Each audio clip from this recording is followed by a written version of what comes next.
But I've been enjoying walking on scenic Route 30 so much because it was so much more scenic. I'm constantly just like, wow, look at the view. You can probably understand why.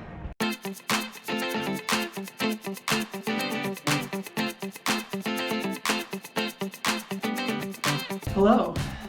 If you're new around here, my name is Isaiah, and I'm sitting in a stairwell. But I'm also walking across the country, just for the fun of it. I started in Provo, Utah, and I'm walking to the nation's westernmost point. It's called Cape Lava in Washington State's Olympic Peninsula. Then I'm turning around and walking to Maine, the nation's easternmost point. It's pretty fun.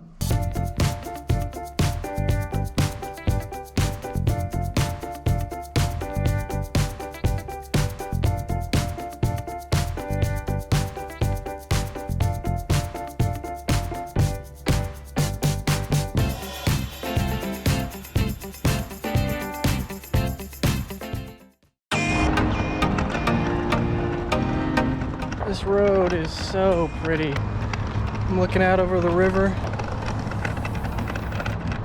the mountains, these pine trees, and right next to, the mountain face. Even though it is only like 8:45 or 9 or something, it's already a scorcher. I'm I'm definitely gonna get to Hood River today. 18 miles, maybe 20. Pass by the cities of Rowena and Mosier, M-O-S-I-E-R. Let's get to it. I like how many things, boats, RVs, trailers, lawnmowers, riding lawnmowers, cars, trucks, in the yards of people that live off the beaten path. I got to a little town called Rowena a little while back, and it was a point where I could have rejoined 84, which was really tempting because I could see that the road up ahead, if I stayed on the scenic route, Route 30, was really twisty. We're talking, S curves like this, which generally means you're climbing, whereas I-84 just goes in a nice big old swoop to Mosier and then on to Hood River. But I've been enjoying walking on scenic Route 30 so much because it was so much more scenic. I'm constantly just like, wow, look at the view. You can probably understand why. So I decided to stay on Route 30. I don't regret it, but it is steep and longer. It's supposed to get up to 115 around 3 o'clock. It's 10:30 now, so I'd like to be done with the climb before it gets like hotter and hotter. So I'm trying to push myself because it's only 90 now, only. But trying to climb this at 115, I think I might die. It's an actual concern. I think I see the road up on that mountain over there. I don't know if you can see it through the trees, but luckily I still have plenty of water at the moment and it's early, so I'm not too dead yet. Let's get to this summit.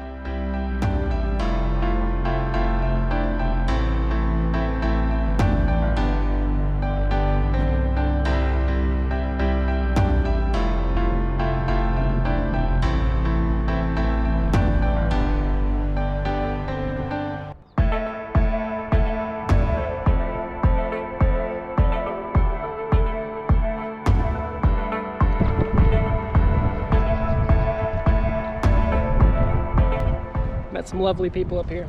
Hiram and Sierra, and then John and Shirley, whose last name also happens to be Shield. What an incredible view. What a fortunate way to live. They even gave me a McDonald's sandwich. People.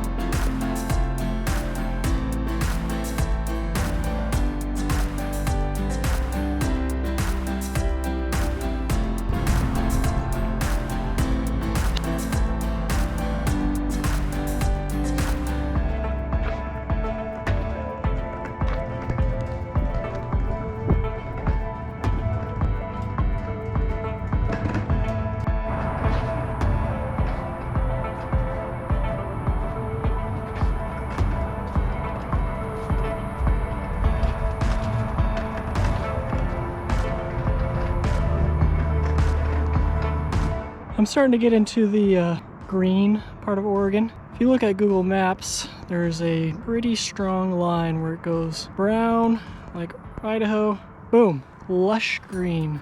I'm right about on the cusp of that. So there's been trees now on my route. And I try not to go like, oh, I wish I had this, oh, I wish I had that, because, you know, it is what it is, and it's all part of the process and the journey. But I did have a few daydreams of like the trees, instead of like being on the side where the sun can still get me, sort of making a canopy.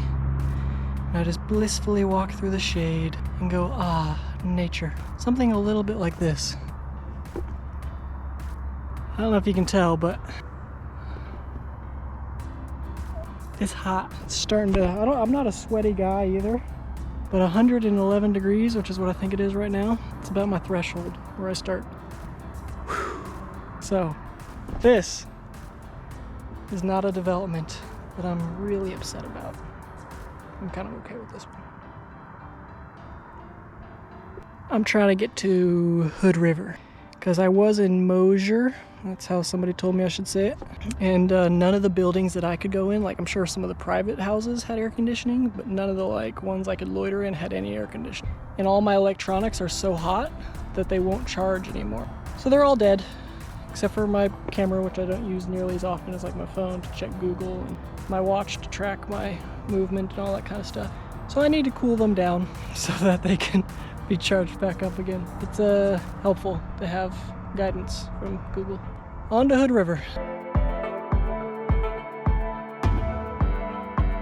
I'm taking what used to be the car road, and now it's just a walking trail. And they used to drive Model Ts down here, but now it's blocked off to vehicle traffic, and it's just foot traffic. And I'm up a little higher because I did a lot of climbing to get here, which at the time I was like, more climbing. But I think it's helping make it a little cooler. That and the shade, and there's a little breeze. It feels so good.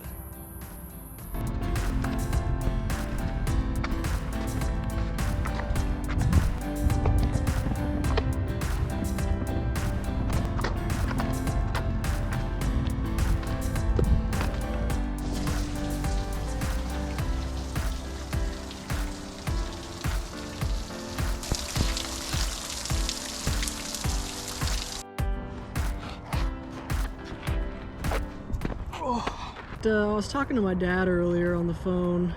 People call me periodically to check in. Weird habit families have of caring for each other. But he was talking about, you know, like, so I was walking down the old Route 30, the old scenic highway, which in Oregon. It's the oldest scenic highway in the US, or something like that. Anyway, so as soon as I like get into the next little stretch here, it turns into residential areas, and so that means everything's privately owned and people care if I camp on their yard if they don't know me, which is understandable. So I found this like little canyon, so I'm gonna call it a little early on day 46.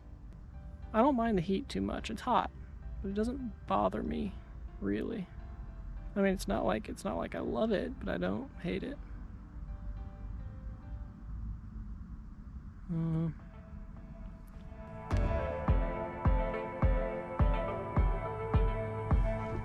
So I found this Brookstone seat cushion, like I'm sure a trucker used it, on the side of the road. So now when I need to sit down, I have a place to sit down. Just out here living.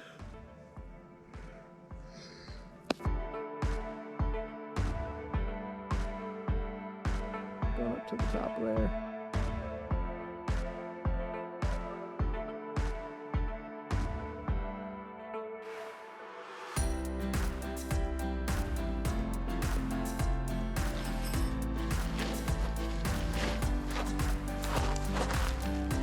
I always set up my tent with the door facing wherever people are most likely to disturb me from, so I can see them coming.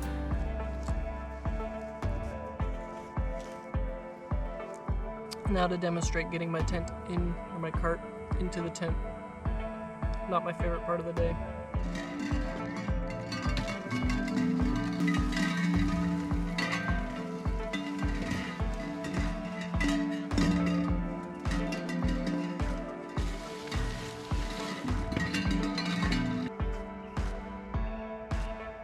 I think a fly just got in my tent.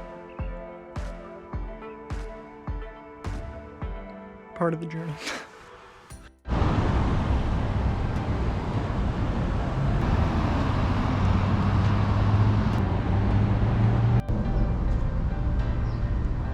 Alrighty. Made it to Hood River this morning. I'm gonna see if I can't get to Cascade Locks, 19 miles down the road. I should also probably get some new shoes pretty soon. There used to be like rubber on the back there. This particular pair of toe socks is about on its last leg. But I did order a few more and have them sent to my sister's house along with a bunch of other goodies. New cart, new computer, new tripod. Let's go. I don't know if you can see that, but it says 100. It's supposed to top out at 115. If I do it right, I should be able to get to my sister's house in about 4 days. So back to 84, down the Columbia River Gorge. Back to the land of trucks.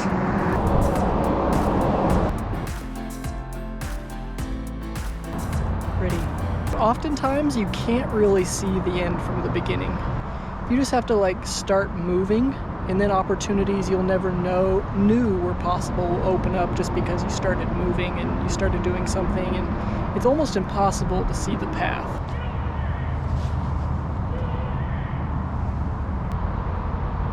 So I guess the moral of the story is don't get so fixated on the outcome. But if you really get focused on enjoying the process, if you really do something that you're enjoying, outcomes that you didn't anticipate will happen.